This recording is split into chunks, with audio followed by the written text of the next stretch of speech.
ગુજરાતમાં હવે તમારું કામ નિષ્ઠાપૂર્વક કરવું એ પણ એક ગુનો બની ચૂક્યો છે। જો તમે સરકાર કે એ રીતે કામ નહીં કરો તો તમારી ઉપર પણ થશે FIR। આવું હું નથી કહી રહી, આવું કહી રહ્યા છે વિસાવદરના ધારાસભ્ય ગોપાલ ઇટાલિયા। આવું તે શું કામ કહી રહ્યા છે તેની વાત આ વિડીયોમાં। વૈષ્ણવજન તો તેને કહીએ જે પીડ પરાઈ જાનાને રે।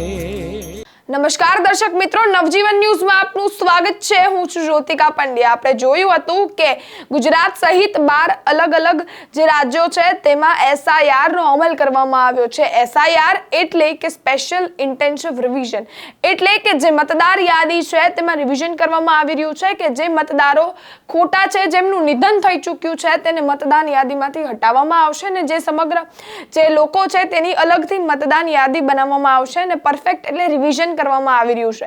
તેને લઈ અને અનેક શિક્ષકો છે તે આની ઉપર કામ કરતા આવતા હોય છે અને આપણે કહી શકાય કે શિક્ષક એટલે સર્વોપરી। આપણે બધા જ શિક્ષકોને ભગવાન પછી રાખતા હોય છે, કારણ કે જે આપણને જ્ઞાન આપે છે તેને આપણે શિક્ષક કહેતા હોઈએ છીએ। ત્યારે શિક્ષક છે તે જે મતદાન યાદી છે તેની ઉપર કામ કરતા હતા અને તેનું નિષ્ઠાપૂર્વક કામ કરવાથી તેમની ઉપર છે તે વોરંટ ફાટ્યું છે અને તેને લઈ અને ગોપાલ ઇટાલિયાએ પણ હવે મોટું નિવેદન આપ્યું છે।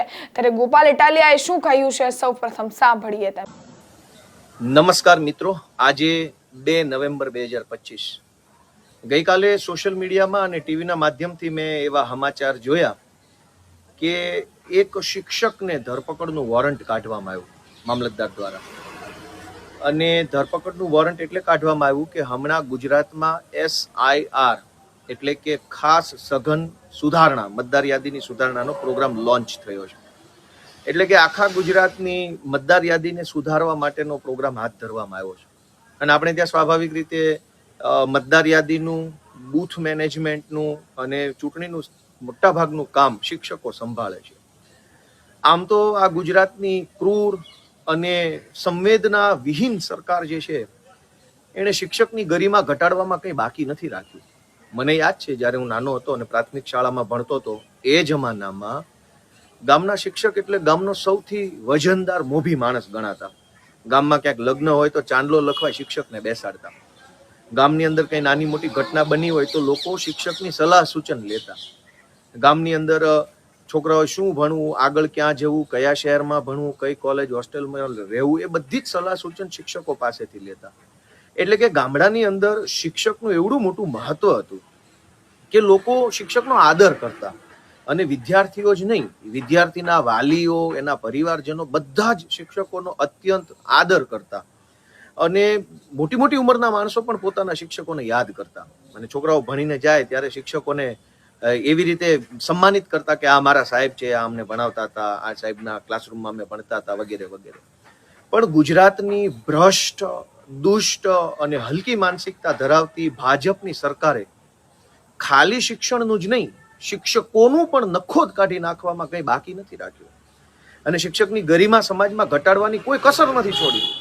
શિક્ષકો પાસે બધા જ કામ, શૌચાલય કેટલા છે ગામમાં, ખુલ્લામાં શૌચાલય કોણ જાય છે, ખેતરોમાં તીડડા આવ્યા છે તો તીડ ભગાડવાના છે, ન જાણે કેવા કેવા કામ શિક્ષક પાસે કરવામાં છે। શિક્ષક એક સન્માનિત વ્યક્તિ હતા સમાજમાં, આજે રહેવા નથી દીધા, એ આપણા બધાનું દુર્ભાગ્ય છે, કેમ કે શિક્ષક તો માણસ ઘડતરનું કામ કરે છે। પણ મારે વાત કરવી છે જે પેલા શિક્ષક ઉપર વોરંટ કાઢ્યો એની। એક શિક્ષક મતદાર યાદી સુધારણાની SIR ની મીટિંગમાં હાજર ન હતા એટલે એને ધરપકડનું વોરંટ કાઢવામાં આવ્યું, કેમ કે એની BLO તરીકેની ડ્યુટી હતી। પણ એ BLO શા માટે ગેરહાજર છે એવું જાણવા માટે ભાજપની સરકાર પાસે 100 રસ્તાઓ હતા, કેમ કે સરકારને ખબર છે કે શિક્ષકનું વતન કયું, એનો પરિવાર ક્યાં રહે છે, એનું ઘર ક્યાં છે, કયો તાલુકો, કયો જિલ્લો, કયો ગામ, કયો ફ્લેટ, કઈ સોસાયટી। તો ધરપકડ વોરંટ કાઢવાના બદલે સરકાર એક ટેલિફોન કરીને સ્થાનિક પોલીસને કે સ્થાનિક મામલતદારને કે સ્થાનિક TDO કે સ્થાનિક જે કાંઈ વ્યવસ્થાના માણસો છે એને પેલા શિક્ષકના ઘરે મોકલી શક્યા હોત, એ જાણવા માટે કે શિક્ષક જે મતદાર યાદીની મીટિંગમાં નથી આવ્યો એ શા માટે નથી આવ્યો, એના પરિવારમાં કોઈ બીમાર છે, કંઈ બીજી તકલીફ છે, કોઈ કંઈ પરિવાર કંઈ લોન ભરે છે અને હપ્તાનું ટેન્શન છે, બાળકોને કંઈ તકલીફ છે, પરિવારમાં તકલીફ શું છે, કંઈ પણ વ્યાજબી વાત છે તો એને માફ કરી શકાય. એના બદલે ધરપકડ વોરંટ કાઢવામાં આવ્યું. પણ ધરપકડ વોરંટ કાઢ્યું એ વાત પૂરતી નથી. એના કરતાં મોટી વાત એ છે કે એ ધરપકડ વોરંટને ઈરાદાપૂર્વક આયોજનબદ્ધ રીતે આખા ગુજરાતના વોટ્સએપમાં નાખવામાં આવ્યું. શું કામ? શિક્ષકોમાં એક ભયનો માહોલ ઉભો કરવા માટે કે જો આ કરી શકીએ અમે, તમે જો અમે કહીએ એમ નહીં કરો ને તો આ ધરપકડ વોરંટો નીકળશે ને જેલમાં જશો. એટલે કાયદેસર રીતે શિક્ષકોને થ્રેટ આપવા, ધમકાવવા, ડરાવવા માટે થઈને વોરંટ કાઢવામાં આવ્યું. એક શિક્ષક છે એની પાસેથી 100 કામ સરકારે લેવા છે, પણ શિક્ષકને જ્યારે કંઈક તકલીફ હોય, અગવડતા હોય, એને પગાર બાબતની વિસંગતતા હોય, બદલીને લઈને કોઈ પ્રશ્નો આવતા હોય, પ્રમોશનને લઈને કોઈ પ્રશ્નો હોય, એના ઉચ્ચતમ પગાર ધોરણ મેળવવા માટેના પ્રશ્નો હોય કે બીજા ત્રીજા પ્રશ્નો હોય, ત્યારે તો સરકારે નથી સાંભળવા. જ્યારે એની પાસેથી કામ કરાવવાનું હોય ત્યારે તો વોરંટ સુધી લઈ જવાની વાત આવી જાય છે કે કામ નહીં કરો તો વોરંટ નીકળશે.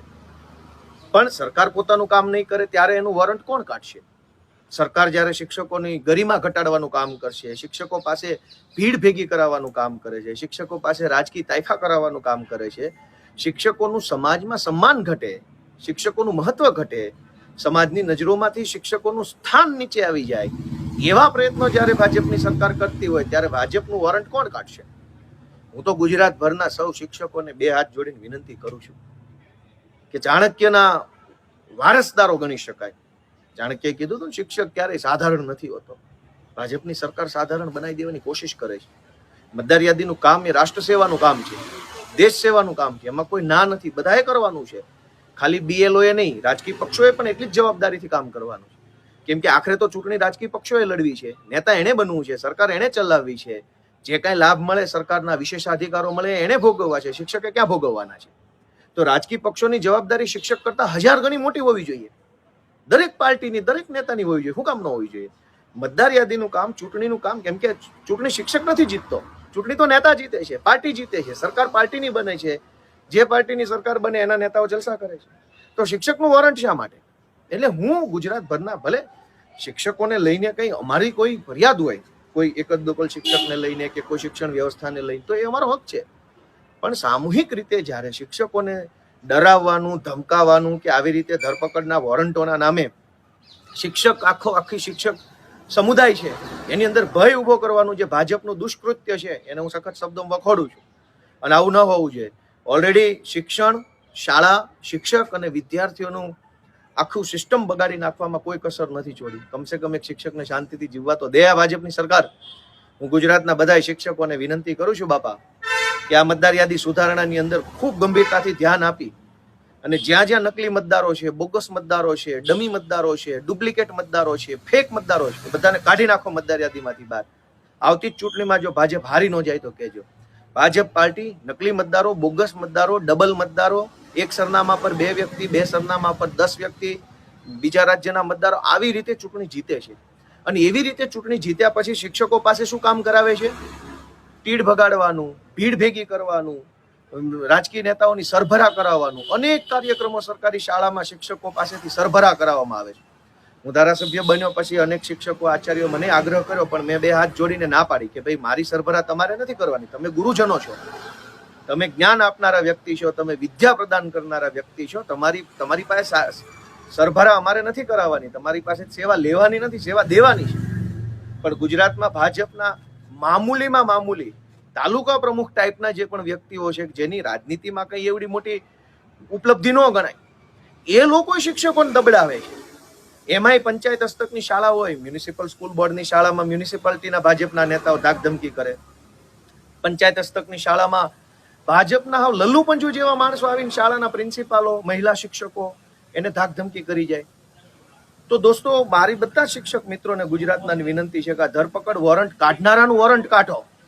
અને એ વોરંટ કાઢવું હોય તો તમે તમારી જે ફરજ છે BLO તરીકેની, એ ફરજ એવી નિષ્ઠાથી બજાવો, એવા દેશભાવનાથી બજાવો કે તમામ નકલી મતદારો, બોગસ મતદારો, ડમી મતદારો મતદાર યાદીમાંથી આઉટ થઈ જાય અને 2027ની ચૂંટણીમાં જ ભાજપનું બધો જ કરદો થઈ જવો જોઈએ. હવે સાંભળ્યા હતા વિસાવદરના ધારાસભ્ય ગોપાલ ઇટાલિયાને, જેમને આજે શિક્ષક છે તેની ઉપર જે વોરંટ ફાટ્યું છે તેને લઈ અને નિવેદન આપ્યું છે, તેને લઈ અને સરકાર ઉપર તે બરાબરના ભડક્યા છે કે તમને જો તમારે કામ જ ના કરવા હોય નિષ્ઠાપૂર્વક, તો આવા જે તમે રિવિઝન છે તે શું કામ બહાર પાડો છો અને શું કામ તેની ઉપર અમલ કરો છો? જો તમે જે લોકોને ખોટી રીતે વોરંટ જ આપવાના હોય, તેને જે તકલીફ આપવાના હોય, જે નિષ્ઠાપૂર્વક કામ કરી રહ્યા છે તેને તમે હેરાન જ કરવાના હો, તો તમે આવી રીતે ખોટા લોકોને દેખાડવા માટે રિવિઝન બહાર પાડો છો ને જે કામ કરે છે તેની ઉપર વોરંટ ફાળો છો. આવી રીતે ગોપાલ ઇટાલિયા છે તેને નિવેદન આપ્યું છે.